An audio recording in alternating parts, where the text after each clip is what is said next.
الرجیم بسم اللہ الرحمن الرحیم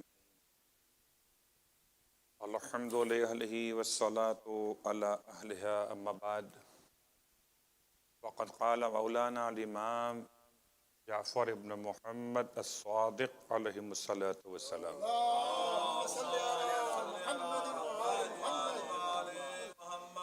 المؤمن اخو المؤمن عینہ ودلیلہ لا یخونہ ولا یظلمہ ولا یغشہ ولا یعد عدۃ فیخلفہ۔ ارشاد فرماتے ہیں ہمارے اور آپ کے آقا اور مولا، ہمارے مکتب کے بہترین رئیس اور بانی یعنی امام جعفر صادق علیہ الصلوۃ والسلام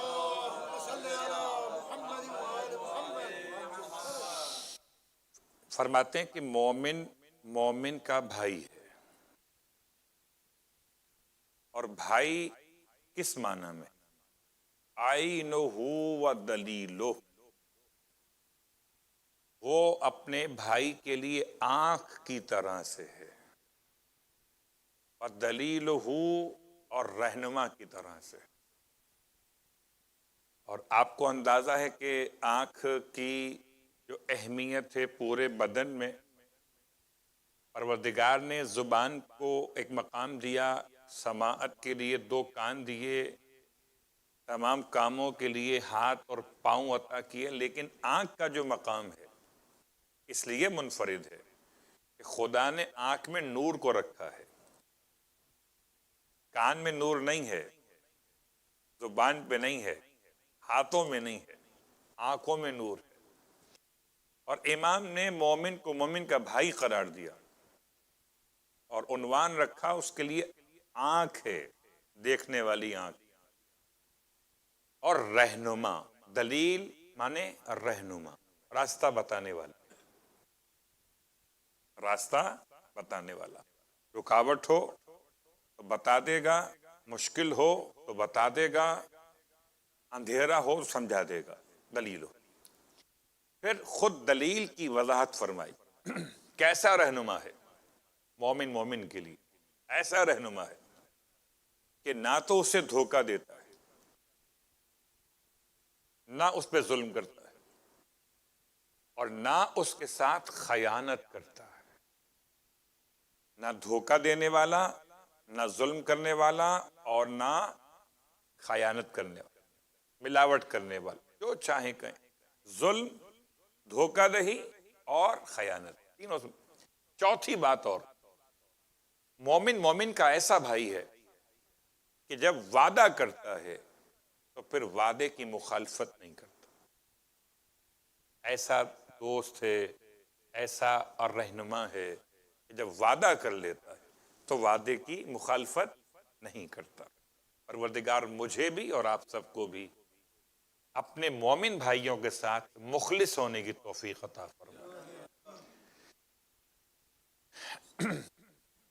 اور اب مسئلہ فقہی مسائل میں وصیت کے باب سے بیان ہو رہا تھا آغاز سیستانی کی، یہ نئی توضیح المسائل جو جدید مسائل کے ساتھ ہے، اور نمبر ہے 2662،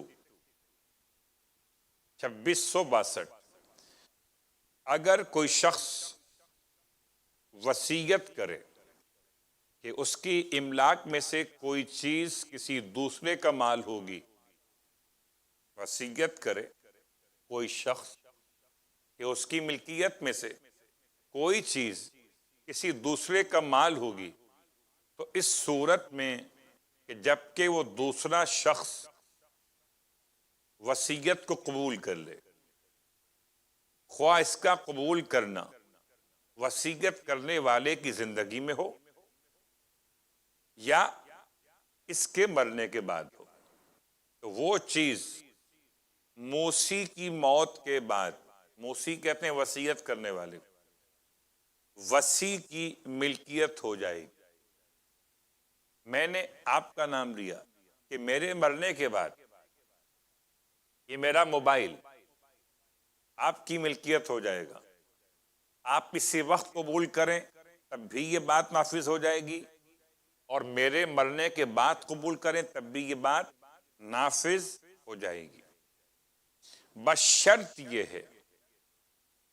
یہ کہ وہ چیز، یعنی یہ موبائل میری کل ملکیت، ذاتی ملکیت کے 1/3 سے زیادہ نہ۔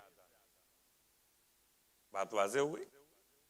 میں اگر اپنی ملکیت میں سے کسی کو کچھ دینا چاہتا ہوں تو میرا اختیار وصیت کے چیپٹر میں کتنا ہے؟ 1/3۔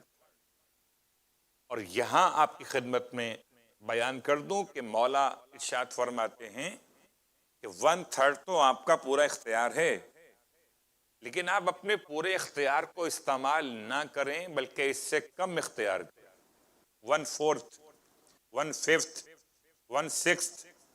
تو باقی جو پرسنٹیج آپ چھوڑ رہے ہیں اس میں ان کے لیے آسانی ہو سکتی ہے کہ جن کو باقی 2/3 سے ملنے والا تھا، یا ان کو دے سکتے کہ جو نہ آپ کے اس طرف والے میں شامل تھے اور نہ اس طرف والے میں شامل، نہ 1/3 والے میں شامل اور نہ 2/3 والے میں شامل۔ مثلا لے پالک، آپ نے کسی کو لے کے پالا ہے، اور جس کو لے کے پالا ہو اسے میراث نہیں ملتی، میراث اسے ملتی ہے جسے شریعت نے میراث کا حقدار بنایا ہے۔ بات واضح ہو گئی؟ تو 1/3 میں اختیار ہے، اپنے مال میں سے بھی انسان کو اختیار 1/3 میں۔ اگلا مسئلہ 2663، جب انسان اپنے آپ میں موت کی نشانیاں دیکھ لے تو ضروری ہے کہ لوگوں کی امانتیں واپس کرے، لوگوں کی امانتیں فوراً ان کے مالکوں کو واپس کر دے یا انہیں اطلاع دے دے، اس تفصیل کے مطابق کہ جو مسئلہ نمبر 2307 میں، یہ کیا ہے؟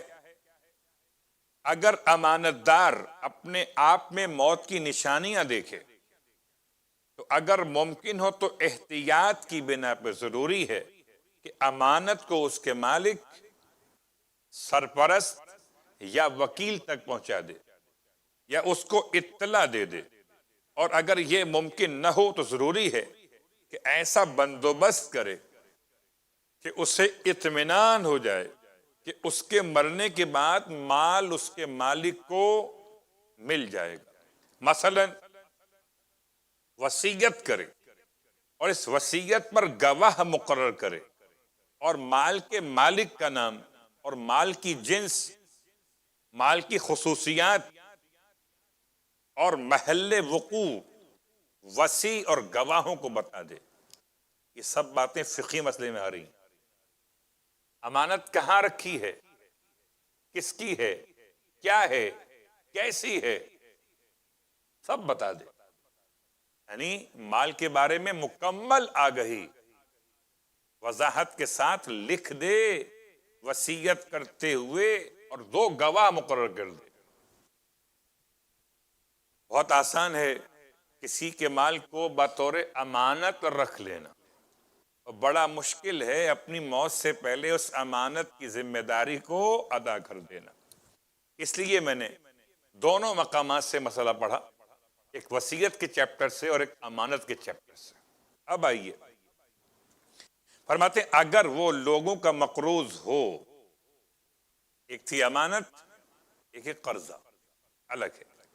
اگر وہ لوگوں کا مقروض ہو اور قرضے کی ادائیگی کا وقت نہ آیا ہو، نمبر 1، یا آ گیا ہو اور قرض خواہ اپنے قرضے کا مطالبہ بھی نہ کر رہا ہو، یا مطالبہ کر رہا ہو، 3 صورتیں ہو گئی، مطالبہ نہیں کر رہا 1، مطالبہ کر رہا ہے 2، یا وقت نہیں آیا 3۔ تو اگر وہ خود قرضہ ادا کرنے کے قابل نہ ہو تو ضروری ہے ایسا کام کرے جس سے اطمینان ہو جائے کہ اس کا قرض اس کی موت کے بعد قرض خواہ کو ادا کر دیا جائے۔ مثلا اس صورت میں کہ اس کے قرض کا کسی دوسرے کو علم نہ ہو، وصیت کرے اور گواہوں کے سامنے وصیت کرے۔ لیکن اگر قرض کی ادائیگی کر سکتا ہو اور وقت ہو چکا ہو اور قرضدار مطالبہ کر لے تو فوراً ادا کر دے، اگرچہ موت کے آثار بھی نہ دیکھے، وقت ہو گیا ہو تو مطالبہ کر دے اور یہ ادا کر سکتا ہو۔ تو تینوں صورتوں میں موت کا اور موت کے آثار کا انتظار کیے بغیر اس قرضے کو ادا کر دے۔ لیکن اگر تینوں باتیں نہیں ہیں، نہ بھی ادا کر سکتا ہے، نہ وقت آیا ہے، نہ وہ مطالبہ کر رہا ہے، تو پھر لکھ کر، اگر لوگ جانتے نہیں ہیں گھر والے اس کے، تو لکھ کر وصیت میں دو گواہوں کے سامنے کہ میں مر رہا ہوں، میرا مسئلہ قرضے کا یہ کہ فلاں صاحب کے مجھ پر اتنے پیسے ہیں جو آپ لوگوں نے ادا کرنے۔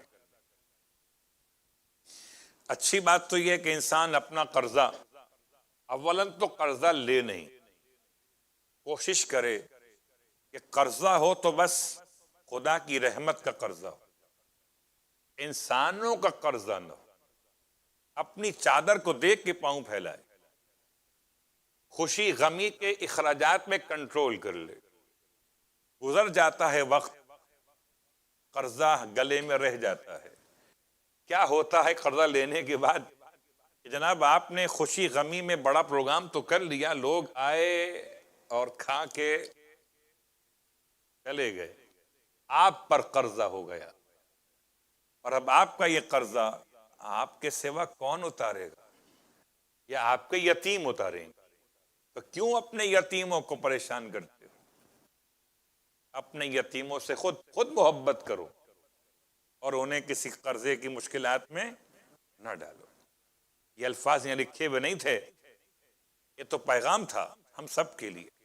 اگلا مسئلہ 2664، جو شخص اپنے آپ میں موت کی نشانیاں دیکھ رہا ہو، اگر زکوٰۃ، خمس اور مظالم کا مطلب رد مظالم اس کے ذمے ہوں اور وہ انہیں اس وقت ادا نہ کر سکتا ہو، لیکن اس کے پاس مال ہو یا اس بات کا احتمال ہو کہ کوئی دوسرا شخص انہیں ادا کر دے گا، تو ضروری ہے کہ ایسا کام کرے جس سے اطمینان ہو جائے کہ اس کے مرنے کے بعد یہ واجبات ادا کر دیے جائیں۔ مثلا کسی قابل اعتماد شخص کو وصیت کر دے، لازم نہیں کہ گھر میں ہی کرے، کسی قابل اعتماد شخص کو وصیت کر دے، مسجد کے پیش نماز، مسجد کا نمازی، امام بارگاہ کا کچھ ساتھی، اس کا کوئی ایسا قابل بھروسہ کہ جس کو وصیت کر سکے۔ اور اگر اس پر حج واجب ہو اور خود نائب مقرر نہ کر سکتا ہو، یعنی خود اس قابل نہیں ہے کسی کو اپنی جگہ اب حج پر بھیج دے، اب خود اس قابل بھی نہیں رہا، نہ حج کیا واجب ہو جانے کے بعد، اور نہ اب کنڈیشن ایسی ہے کہ کسی کو نیابت کے لیے تلاش کر کے روانہ کر سکے، تو اس صورت میں بھی یہی حکم۔ اب کیا ہوا؟ زکوٰۃ 1، خمس 2، رد مظالم 3، اور چوتھا حج واجب۔ جب خود نائب نہ بنا سکتا ہو تو ان 4 کاموں کے لیے کسی قابل اعتماد شخص کو وصیت کر دے۔ لیکن اگر وہ شخص اس وقت اپنے شرعی واجبات ادا کر سکتا ہو تو ضروری ہے کہ فوری ادا کر دے، اگرچہ وہ اپنے آپ میں موت کی نشانیاں بھی نہ دیکھے۔ یعنی اگر ادا کر سکتا ہو اپنے واجب ہو جانے والی زکوٰۃ کو، خمس کو، رد مظالم کو، اپنے حج واجب میں اس کی نیابت کو، تو فوری کر دے، اپنے اندر موت کی نشانیوں کا انتظار نہ کرے. لوگ سوچتے ہیں شاید کہ ابھی تو کہاں موت آئے گی، بچ جاؤں گا. تو ہر روز موت آتی ہے، ہر روز بچ جاتے ہیں. کیا خبر کب آئی اور کب نہ بچ سکے. تو جو کام کر سکتے ہیں اسے کر دینا چاہیے. مثال اس کے برعکس لے لیجئے. اگر کوئی آپ کو کچھ دینا چاہتا ہو، کبھی رقم میں آپ کو دینا چاہتا ہوں، تو آپ اس سے یہ ٹائم نہیں دیں گے میں کل لے لوں گا، اچھا لاؤ دے دو. جیسے انسان لینے میں سبقت کرتا ہے، ایسے واجبات میں دینے میں سبقت کرے، انتظار کیے بغیر. اگلا مسئلہ 2665. جو شخص اپنے آپ میں موت کی نشانیاں دیکھ رہا ہو، اگر اس کی نمازیں اور روزے قضا ہوئے ہوں، یہ بہت اہم مسئلہ ہے. نمازیں اور روزے قضا ہوئے ہوں تو ضروری ہے کہ ایسا کام کرے جس سے اطمینان ہو جائے کہ اس کے مرنے کے بعد اس کی طرف سے ادا کر دیے جائیں گے. یاد رکھیے، میرا بیٹا میری نماز نہیں پڑھے گا، وہ اپنی پڑھ لی بڑی بات. کس خیال میں؟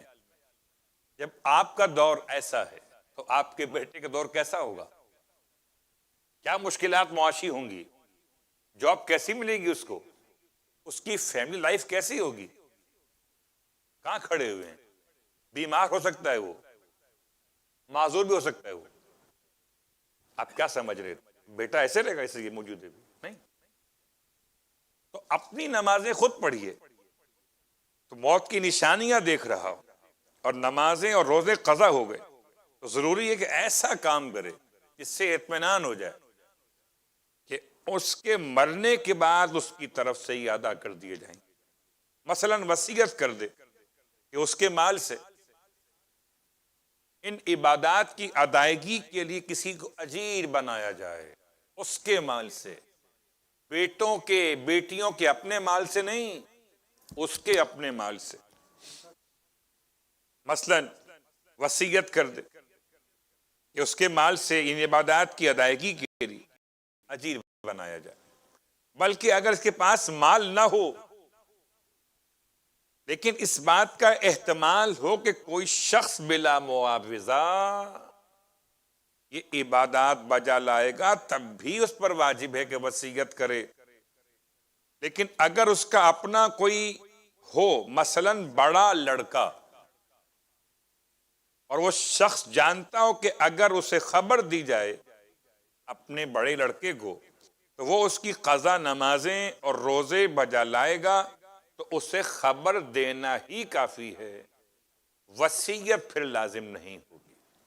وصیت کب لازم ہے؟ جبکہ یا تو بڑا لڑکا نہ ہو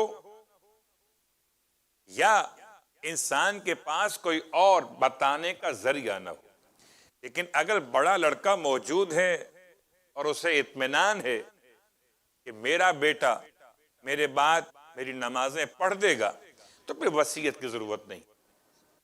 البتہ اس کی ضرورت ہے کہ یہ بتا کے تو جائے نمازیں ہیں کتنی. ابا چلے گئے، بیٹا بڑا ہے، مشکل میں آ گیا، اور جب مشکل میں آیا تو اس کا مشکل میں ساتھ دینے والا چھوٹا بھائی بھی نہیں ہوتا. بہن تو بہت دور ہیں، چھوٹا بھائی نہیں ہو رہا. کیوں؟ کہ بھائی آپ پہ واجب ہیں. کچھ فقہ پڑھ لینے والے ذرا سا اس طرح بھی نکل سکتے کہ آپ پڑھیے، آپ پہ واجب، ہم پہ واجب نہیں. میراث ملے تو مال لیں گے، بات نماز کی ہوگی تو ابا کی آپ پڑھیں گے، آپ بڑھیں اس لیے. تو کیا باقیوں پر سے پڑھنا حرام ہے؟ جواب جی نہیں.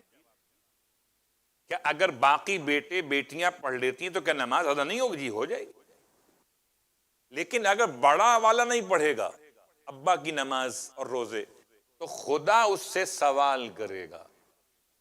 باقیوں نے اگر نہیں پڑھی تو سوال ان سے نہیں ہوگا، ادا ہو جائیں گے، سوال نہیں ہوگا نہ پڑھنے پر. لیکن اگر چاہتے ہیں کہ آپ کے ہمارے والدین، خاص طور سے والد، قبر میں سکون پالیں، ہم سب مل کر، یعنی بہویں، داماد، نواسے، نواسیاں، پوتے، پوتیاں، پوری فیملی، خانوادہ مل کر چاہے تو نمازیں اور روزے انجام دے سکتا ہے۔ کوئی سوال آپ کا ہے تو بسم اللہ جی۔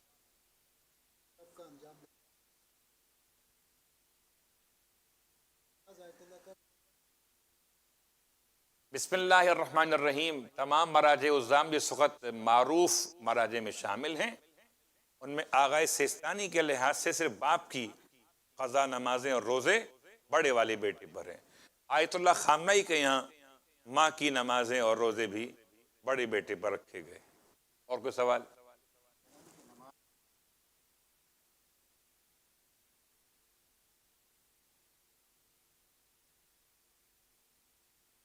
آپ کا سوال کہ معلوم نہیں ہے بیٹے کو خود اپنی نمازوں کا مجھے نہیں معلوم کہ مجھ پر نمازیں کتنی باقی ہیں، ایسا ہو سکتا، کوئی مشکل بات نہیں۔ تو میں اپنی عمر کا حساب کروں، میں بالغ ہوا کب اور اب ایج کتنی ہے، اس کے درمیان کتنے سال بن رہے ہیں۔ مثلاً 14 سال مکمل 15 سال میں داخل ہوا، اس سے لے کر اب تک 40 سال بن رہے ہیں، تو 40 سال میری زندگی میں نمازیں کتنی پڑھی ہوں گی؟ 10 سال کی پڑھ لی ہوں گی، 20 سال کی پڑھ لی ہوں گی، تو سیف سائڈ میکسیمم پڑھ لیجئے تاکہ اس طرف چلی جائے، بڑھ جائے، اس طرف کم نہ رہ جائے۔ نیت، تمام نیت قضاء عمری کی ہوگی، ہر نماز کی نیت قضاء عمری، ظہر پڑھیں، عصر پڑھیں، مغرب پڑھیں، عشاء پڑھیں، فجر پڑھیں، اتنی پڑھیں کہ یقین ہو جائے کہ اب تو اللہ میاں کا ایکسٹرا ہی ہو گئی ہوں گی۔ کوئی اور سوال؟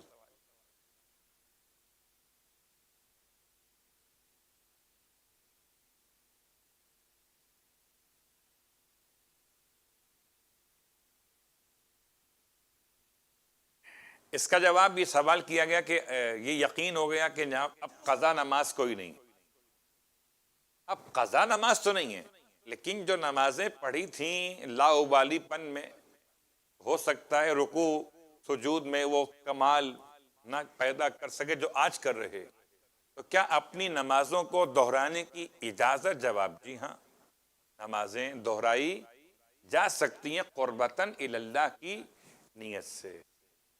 قربتاً الی اللہ، نماز ظہر پڑھتا ہوں 4 رکعت، نہ اب یہ واجب ادا ہے نہ واجب قضا ہے، یہ کیا ہے؟ قربتاً الی اللہ۔ اور آپ چاہیں تو کہہ سکتے ہیں دہرانے کی نیت سے پڑھتا ہوں، کوئی حرج نہیں۔ آج تھوڑی ہوئی نہیں، 13 سے شروع ہو ان کے لحاظ سے سب کی الگ ہے۔ کوئی اور سوال؟ ہو گیا سوال؟ واضح ہو گیا؟ تو یہ نماز جیسے اپنی تو اپنی شیخ مرتضی انصاری علیہ الرحمن نے اپنی مرحومہ والدہ کی نمازیں پوری دہرائی تھیں۔ کوئی اور سوال اس کے علاوہ ہوتا؟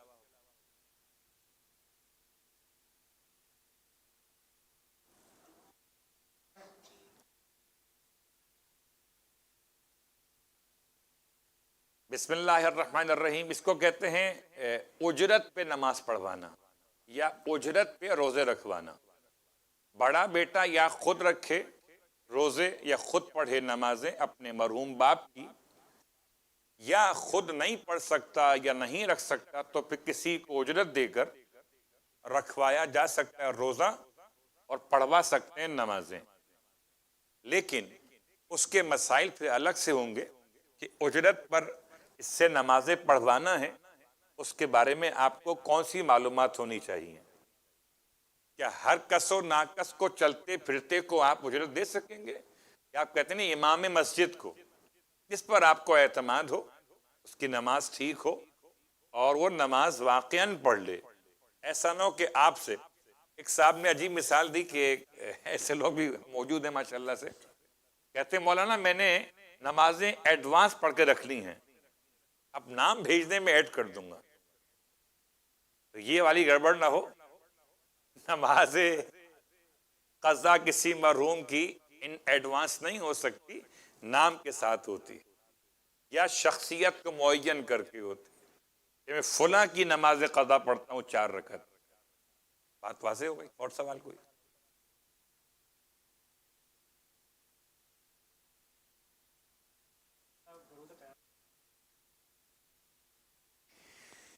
بسم اللہ الرحمن الرحیم. نماز کا سوال لازماً ہوگا. نماز کا سوال لازماً ہوگا، مگر وصیت کرنے کی وجہ سے اس پر خدا کی طرف سے ایک رحمت بھی رہے گی. نماز کا سوال بھی ہوگا، لیکن چونکہ لاابالی پن ایسا نہیں تھا کہ مرتے مر گیا اور نماز کا خیال نہیں آیا.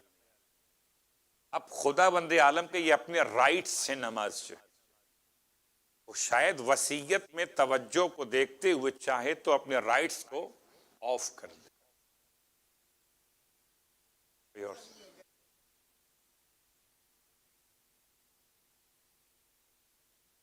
معلوم نہ ہو کہ ماں باپ کی نمازیں کتنی قضا ہیں تو پھر وہی فارمولہ ہے.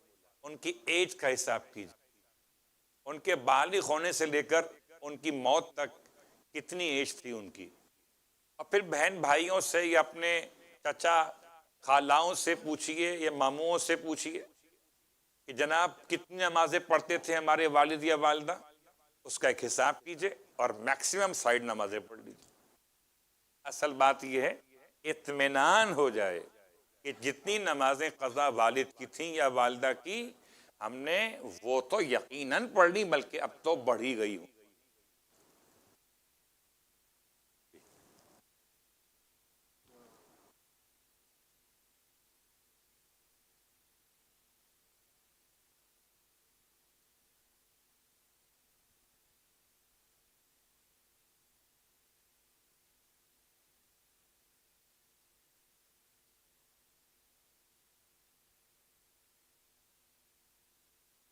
بسم اللہ الرحمن الرحیم. یہ سوال ہے قرابت دار کے حوالے سے اور مستحق کے درمیان کے حوالے سے. سوال یہ کیا گیا کہ کسی کی ہیلپ کر رہے تھے جو خاندان سے باہر ہے، مستحق ہے، مگر بعد میں یہ اطلاع ملتی ہے کہ ہمارے خاندان میں اپنے قرابت داروں میں کوئی مستحق اور موجود ہے.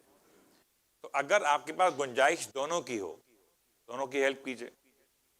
اور اگر گنجائش ایک کی ہیلپ کرنے کی ہے تو ذمہ داری قرابت دار کی زیادہ ہے بنسبت کسی غیر مستحق کی یعنی غیر شخص کی ذمہ داری کے مقابلے جو آپ کے قرابت داروں میں شامل نہیں ہے مگر مستحق ہے. اس کا خیال رکھیں. اس حد تک آپ کر سکتے، لیکن آپ کی ذمہ داری بڑھ جائے گی اگر کوئی قرابت دار ایسا ہو جو قرابت دار بھی ہو اور مستحق بھی ہو. کوئی اور سوال؟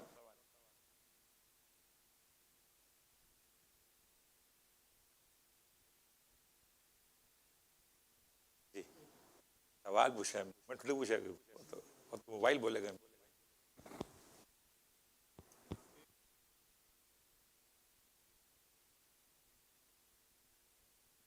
بس اب ختم ہو گیا. صلوات پڑھ لیں محمد و آل محمد. بول مومنین بآواز بلند صلوات پڑھ کے صفوں کو درست کر لے تاکہ بعد میں آنے والوں کو زحمت نہیں ہو. جتنے ساتھ ساتھ ہو کے بیٹھ سکتے بیٹھیے پلیز. اور